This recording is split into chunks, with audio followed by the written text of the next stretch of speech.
dhugaan eessa dhaqee barbaadeetiin dhabee maal ta'ee dhukatee du'e moo gaggabee sobni tuttuulamee halaalaa mul'ata baabura yaabbatee qilleensarra kaata dhugaan hoo maal ta'ee kan hunda dhukataa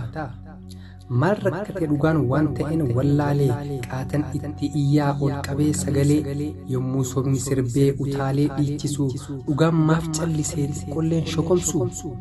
yommuu sobni moo'ee addunyaa marfatu dhugaan hoo maalumaaf asin tarkaanfatu biyyi boo'ee iyyee yommuu dhugaa waamu awwaachuu baatullee maaliif hin gumgumu dhugaa eessa jirtaa teessoo keenatti himi yookiinatti kottu yookaanii na waami baachuu dadhabeeraa ani waanjoo sobaa hanguma yoomattan sobee of sossobaa baachuu dadhabeeraa ani waanjoo sobaa hanguma yoomattan sobee of sossobaa maaloo na qaqqabii amma hoonaaf gamtee sobaa fi sossobduun matarra na deemtee abdiidhaan si eegee dhugaa bara dheeraa kana caalan obsu obsa fixadheeraa abdiidhaan si eegee dhugaa bara dheeraa kana caalan obsu obsa fixadheeraa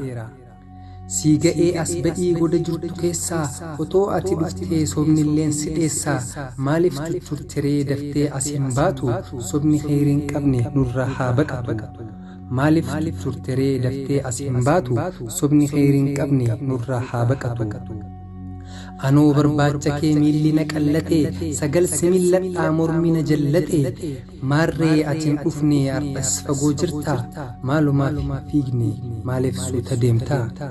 maarree atiin dhufne ammas fagoo jirtaa maalumaaf hin fiigne maaliif suuta deemtaa